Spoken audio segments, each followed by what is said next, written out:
हमारे YouTube channel Hindi by Neeru ma'am में फिर से एक बार आपका स्वागत है। और हम पढ़ रहे थे हमारा कर्मधारय समास। कर्मधारय समास में हमने है उपमान और उपमेय का संबंध पढ़ लिया था और आज हम इसका सेकंड पॉइंट जो रहता था हमारा उपमेय प्लस उपमान का संबंध भी पढ़ेंगे। और यदि आपको वीडियो पसंद आती है तो प्लीज़ हमारे चैनल को सब्सक्राइब करें, लाइक करें एंड शेयर करें। उपमेय तथा उपमान, उपमेय तथा उपमान देखिए, पहले हमने पढ़ा था उपमान प्लस उपमेय। पहले पद में हमारा उपमान आया था और दूसरे पद में उपमेय, लेकिन यहाँ इसका विपरीत है। पहले हमारा उपमेय आएगा तथा प्लस हमारा उपमान आएगा। यदि उपमेय पहले हो और उपमान बाद में हो तो विग्रह में रूपी शब्द लगाना उचित होगा। पहले हमने पढ़ा था कि यदि उपमान पहले आता है पूर्व पद में और उपमेय उत्तर पद में आता है तो के समान जो शब्द का प्रयोग उचित रहेगा। लेकिन अब यहाँ इसका विपरीत हुआ कि पहले उपमेय आएगा प्लस उपमान, दूसरे पद में उपमान आएगा, तो दोनों पदों के बीच में विग्रह करते हुए रूपी शब्द लगाना ठीक रहेगा। उदाहरण देखते हैं। देहलता, देह उपमेय है जिसकी तुलना की जा रही किसके साथ? लता। उपमान शब्द है हमारा, तो क्या कहेंगे हम? देह रूपी लता। लता हमारा हुआ उपमान। चरण कमल, कमल चरण यदि हम लिखेंगे तो पहले उपमान आएगा, बाद में हमारा उपमेय आएगा, लेकिन इसका विपरीत है यहाँ। चरण कमल, चरण हमारा उपमेय हुआ और कमल उपमान। चरण रूपी कमल। ऐसे ही विद्याधन, विद्या रूपी धन।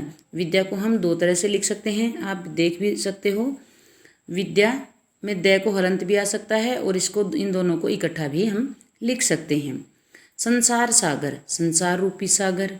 क्रोधाग्नि, क्रोध रूपी अग्नि। तो इसमें हम क्या समझे? इसमें हमने सीखा कि दो तरह से हैं उपमेय उपमान का हम विग्रह कर सकते हैं। सबसे पहले जब यदि हमारा पूर्व पद में उपमान आता है तथा दूसरे पद में हमारा, उत्तर पद में हमारा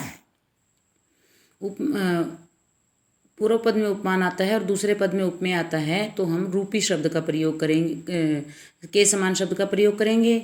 लेकिन यदि स्टार्टिंग में हमारा उपमेय आता है और प्लस उपमान आता है दूसरे पद में, तो फिर हम दोनों पदों के बीच में रूपी शब्द का प्रयोग करेंगे। आगे पढ़ेंगे हम द्वंद्व समास। द्वंद्व समास हमने इससे पहले 3 समास पढ़ लिए हैं हमने। अव्ययभाव समास, तत्पुरुष समास, कर्मधारय समास और नंबर 4 पे हमारा द्वंद्व समास। इस समास में दोनों ही पद प्रधान होते हैं और विग्रह करने पर, मतलब अलग अलग, विग्रह का अर्थ हुआ अलग अलग करते समय या, अथवा, एवं आदि शब्दों का प्रयोग हम करते हैं। या, अथवा और एवं शब्दों का प्रयोग हम करते हैं। सबसे पहले हमने, यदि आप लोगों को ध्यान है तो अव्ययभाव समास में पढ़ा था कि उसमें पूर्व पद अव्यय होगा और समस्त पद एक अव्यय के रूप में ही काम करेगा। दूसरा था हमारा तत्पुरुष समास, उसमें भी कौन सा था? दूसरा ही पद प्रधान था। और फिर हमने पढ़ा था कर्मधारय समास, उसमें भी दूसरा ही पद प्रधान था। लेकिन द्वंद्व समास में हम क्या पढ़ेंगे? इसमें हम पढ़ेंगे कि इसमें दोनों ही पद हमारे जो प्रधान होते हैं, इनमें कोई छोटा बड़ा नहीं होता। द्वंद्व का अर्थ ही होता है युद्ध करना, तो इन दोनों में से कोई छोटा बड़ा पद नहीं है, दोनों ही समान रहेंगे। जैसे माता पिता, माता और पिता, तो द्वंद्व समास हमारा 3 प्रकार का बताया गया है। एक बात का विशेष ध्यान रखना है कि जब हम इसका विग्रह करेंगे तो या, अथवा, और इन शब्दों का प्रयोग है जो बीच में होगा। सबसे पहले है वैकल्पिक द्वंद्व, दूसरा हमारा समाहार द्वंद्व, इतरेतर द्वंद्व। वैकल्पिक में जिसमें ऑप्शनल होता है हमारा, इस समास में 2 विपरीतार्थक शब्दों का योग रहता है। इसका विपरीत अर्थ देने वाले होंगे, ध्यान दीजिए। वैकल्पिक में, ऑप्शनल में, मतलब एक दूसरे का बिल्कुल विपरीत अर्थ देंगे। विलोम शब्द एक तरह से हम उनको बोल सकते हैं। दोनों का योग रहेगा। इनका विग्रह करते समय या, अथवा आदि वैकल्पिक शब्दों का प्रयोग होगा। ये वैकल्पिक शब्द है हमारा, जैसे लाभ हानि, लाभ या हानि, लाभ अथवा हानि। सुख दुख, सुख या दुख, एक ही इसमें हम चुन सकते हैं। आजकल, आज अथवा कल। आगे देखिए हमारा इसमें आया है संख्यावाचक वैकल्पिक भी होता है। इसका ही एक अलग रूप है हमारा वैकल्पिक द्वंद्व का, संख्यावाचक वैकल्पिक। 1 2, जैसे 1 या 2, 1 या 2, 150, 100 या 50, लाख 2 लाख, लाख से 2 लाख। अब इनके बारे में एक बार हम विशेष नोट दिया हमने, उससे पढ़ेंगे एक बार, थोड़ा सा बता देते हैं कि 1 2 आप समझोगे कि मैडम तो पागल हो रहे हैं कि 1 2 में तो हमने लिख दिया ऑप्शन में 1 या 2, 150 में 100 या 50, लाख या 2 लाख, लाख से 2 लाख तक। अब मैडम ने यहाँ क्यों लिखा कि लाख से 2 लाख, तो बेटा इसमें बता देते हैं कि जब हम दोनों में जो हमारे संख्यावाचक वैकल्पिक होता है, यदि उन दोनों पदों के बीच में एक ही संख्या का अंतर होता है तो हम या का या फिर अथवा का प्रयोग कर सकते हैं। एक से ज़्यादा जब हमारी संख्याओं का अंतर आ जाता है तो हम से और तक का प्रयोग करते हैं, लाख से 2 लाख तक ऐसे लिखेंगे। आगे आता है हमारा समाहार द्वंद्व समास। समाहार का अर्थ होता है समूह या फिर कभी कभी वस्तुओं के, इसका अर्थ हुआ समूह। हम देखते हैं कि कभी कभी वस्तुओं के एक समूह को व्यक्त करने के लिए 2 प्रतिनिधि शब्दों का द्वारा समास बना लिया जाता है। समाहार का अर्थ ही होता है समूह। जैसे हमने बोल दिया कि चौराहा 4 राहों का समाहार, 4 राहों का समूह, तो इसका अर्थ ही क्या हुआ, समूह। हमने इसमें क्या बताया कि कभी कभी क्या होता है कि वस्तुओं के संग्रह को व्यक्त करने के समूह को वस्तुओं के समूह को मतलब व्यक्त करने के लिए 1 2 शब्द का ही प्रयोग करते हैं। वही मतलब सारी उन सभी चीज़ों का के बारे में हमें बता देते हैं। जैसे उदाहरण लेते हैं हम आगे। ऐसे समास का विग्रह करते समय आदि या इत्यादि का प्रयोग करते हैं। जैसे समाहार शब्दों का प्रयोग किया जाता है। इस महंगाई के युग में आम आदमी को दाल रोटी भी नसीब नहीं होती। एक उदाहरण दिया है हमने कि दाल रोटी भी नसीब नहीं होती।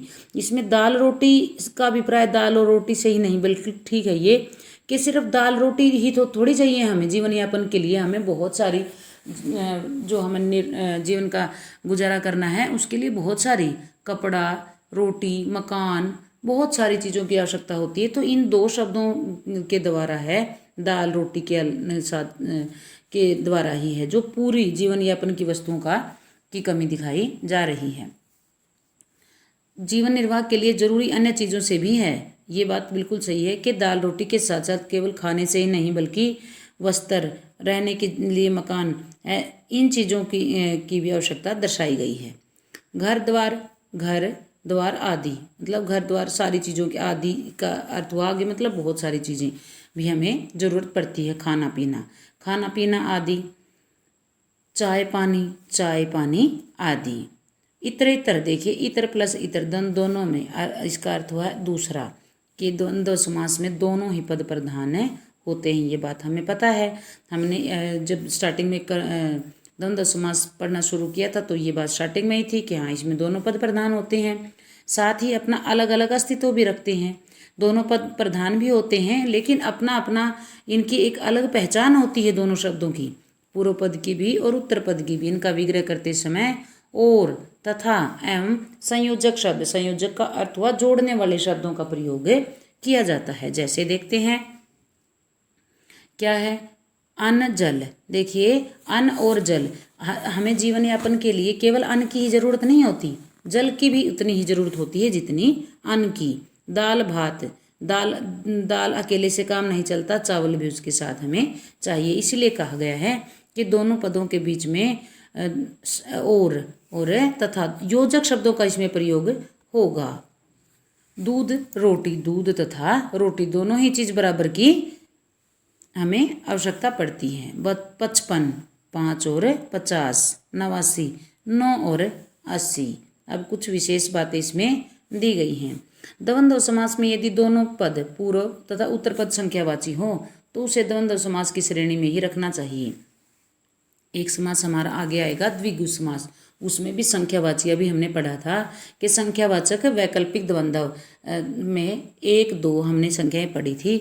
इसने कहा है इसमें कि हम जो 1 2 मतलब 1 और 2 दोनों पदों के बीच में दोनों पद यदि संख्यावाची हो तो हमारा क्या होगा, द्वंद्व समास हो। अन्यथा हमारा यदि पूर्व पद संख्यावाची विशेषण होगा तो हम द्विगु समास में रखेंगे। आगे बताया गया है इसमें शायद द्विगु समास में तो केवल पूर्व पद संख्यावाची विशेषण होता है, बिल्कुल ठीक बात है कि द्विगु समास में तो केवल पूर्व पद संख्यावाची विशेषण होता है तथा समस्त पद समूह का ही बोध कराता है। दोनों पदों में संख्यावाचक शब्द जब होंगे हमारे तो वहाँ बोधबंधव ही होगा। आगे विशेष बात क्या दी हुई है यहाँ, यदि पूर्व पद संख्या में बड़ा हो और उत्तर पद संख्या में छोटा हो तो उत्तर पद को पहले रखना चाहिए। 150, अब देखिए इसने कहा है कि दो पद हैं, 100 और 50, दो समस्त पद हैं हमारे पास, तो इसमें दूसरा पद है जो वो छोटा है, संख्या में छोटा है, तो इसने यही कहा है कि दोनों यदि दूसरा पद छोटा है तो उसको विग्रह करते समय उसको पहले रखेंगे 50 से 100 तक। और ये बात मैंने पहले ही बताई थी कि यदि दोनों जो संख्यावाची शब्द हैं उनमें बहुत ज़्यादा अंतर है संख्याओं का तो से और तक का प्रयोग होगा। 100 50, 50 से 100 तक, 5 4, 4 से 5 तक। ऊपर भी हमने दो उदाहरण पढ़े थे, 55, 5 और 50, 89, 9 और 80। तो जिसमें पहले छोटा है उसमें तो छोटा ही आएगा, लेकिन दोनों पदों में यदि बाद वाले पद में उत्तर पद में छोटा पद है, छोटा संख्यावाचक पद है तो उसको हम पहले रखेंगे, यही बात इसमें बताई गई है। नेक्स्ट पॉइंट देखिए, यदि दोनों पद संख्यावाचक हों तथा पदों की संख्या 1 का अंतर हो, ये बात मैंने पहले बताई है, अभी बताई है, इस संख्या में 1 का अंतर हो तो दोनों पदों के मध्य या अथवा शब्द लगाकर विग्रह करना चाहिए, और यदि 1 से अधिक का अंतर हो तो से और तक लगाकर विग्रह करना चाहिए। जैसे 9 10, 1 का अंतर है, 9 या 10, लाख 2 लाख, बहुत सारी संख्याओं का अंतर है, काफ़ी डिफरेंस है, तो लाख से 2 लाख तक। तो आज हम हमारी क्लास यहीं समाप्त करेंगे। द्विगु समास और बहुव्रीहि समास के विषय में हम नेक्स्ट क्लास में पढ़ेंगे। धन्यवाद।